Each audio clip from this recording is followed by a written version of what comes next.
Strategist Steve McMahon to my left, and Howard Fineman, of course, Global Editorial Director. Appropriate title tonight, Global Editorial Director of Huffington Post and MSNBC Political Analyst, as well as Scott Altman, Commander Scott Altman, who's retired astronaut and shuttle commander. So tell me, shuttle commander, about what it was like to meet John Glenn and what he meant to you. Well, John Glenn was a hero of mine from earliest days, as far back as I can remember. He had the career I always dreamed of. Fighter pilot, flying in World War II, Korea, then test pilot and astronaut.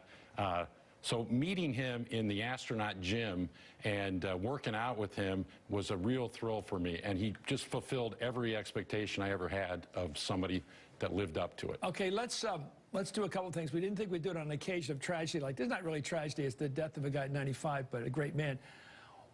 How come guys like you are laughing as they're going to the spacecraft and about to take off? I mean, everything can go wrong. Everything. It has horribly gone wrong.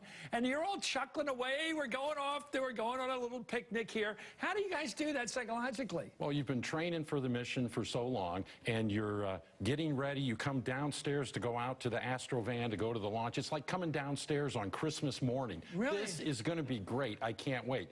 My only worry was, would I screw up? I don't care what happens as long as it's not my fault. And okay, last question. I'm going to go to our regular friends of mine here. Ms. Glenn, very nice to meet you, sir.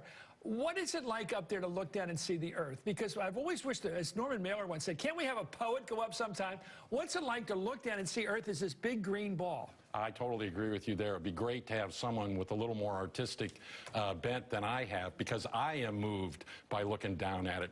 You see thunderstorms over Africa, flashing like bulbs, the thinness of the atmosphere. It just makes me think of the planet as alive, and that perspective is amazing. And the millions of people in places like India and China, can you see that? Well, you see evidence of people down there, especially at night. The lights as you look around the world are really amazing. Write that up, will you? Okay. I want to read that anyway. In 1963, John Glenn appeared on Meet the Press and spoke about what the space program meant to him and to the world.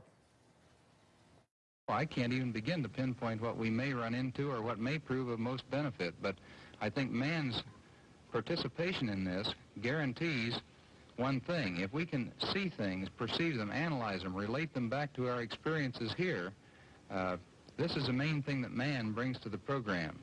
He can see things, new things that now are completely unforeseen or unknown. This, to me, is probably what's going to be the biggest advantage of having a man in the space program, are things that we don't even foresee right now. Howard, I remember when we finally turned the corner. The damn Soviets were beating us, German Titov and Yuri Gagarin. They're getting all the Yanks, Sputnik, and finally he goes up there, goes around the world 3 times, we're back in the race. Well, not only that, Chris, I was alive in that time during the Kennedy years. And John Glenn became the small-town Ohio expression of Camelot, if you will. He wasn't the fancy guy from the fancy family in the East. Yeah, he didn't go to Choate and Harvard.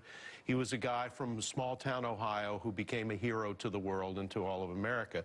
So politically, he was himself a kind of fulfillment of the Kennedy promise. Yeah. That's what gave him the original lift to get into politics eventually. Bobby asked him to. First with Robert F. Kennedy, campaign with Robert F. Kennedy, and then, of course, where I came in was covering him in the Senate and covering his presidential campaign. And you know who understood that being near a hero could benefit him politically was John Kennedy and Bobby Kennedy. Yeah. I mean, when he got back, they instantly befriended him, and they launched his career. Didn't he seem more like a Republican to you guys? I've never thought of him as a lefty, certainly, but it seems to me if he had a different set of friends, it wasn't political. He might have gone the other party. I don't think it was political. It's just who he was. Yeah, space typically has been very bipartisan. So I think he just wound up, that's what he grew up with, and he stayed where he was.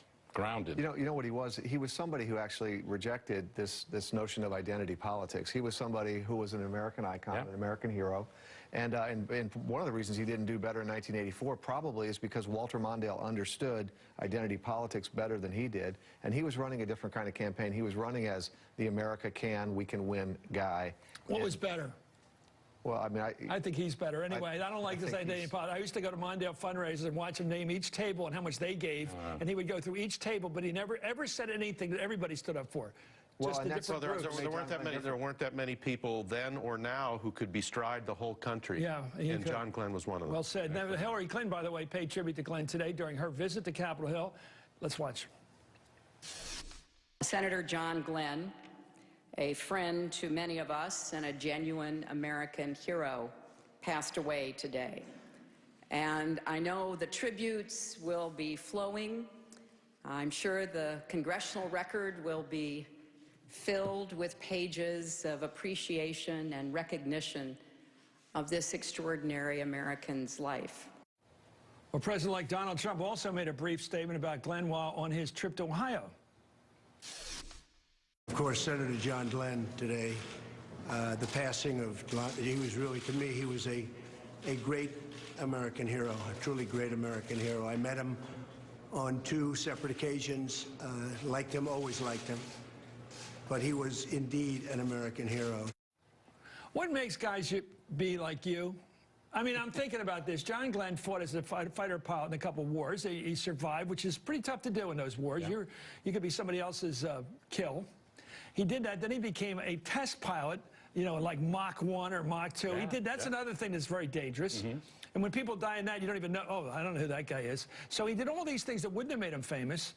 And then he went on and he had to go out there and do this. And then when he's 77 years old, he had to go up in space again. What's the drive in your machinery that makes you want to do these kind of things? You did it, what, 4 times in the space shuttle? 4 shuttle flights, but same as John. You just keep wanting. He didn't do it to be famous. He didn't do it to get his name in the papers. He did it because it was something that needed to be done. He wanted to go higher. He wanted to go faster. That's the same way I felt with my career as I worked from being a Navy fighter pilot to a test pilot and then an astronaut. So, Howard, would you visit the space station if you got a free ride? Well, I was telling the shuttle commander here that I applied for the journalist in space program. Oh, well, then you already have the cojones. You know, because I was a child of Sputnik, as you were. Now, I don't know how much time we have. I hope we get to mention his love of his wife. Annie. Oh, yeah. Great Annie, 73 years. Just to see the 2 of them together. You know they're in love. She had a terrible stutter. She was shy in public. He protected her with all his will and his fame. He threw it like a cloak over her to protect her whole life. They were married for 73 years. I'm going to leave it at that. She's Thank still you, alive. Howard Fineman. You're the man of schmaltz and goodness. Anyway, thank you, Steve McMahon. Thank you for Scott Altman, Commander. Thank you. Shuttle Commander. Sir.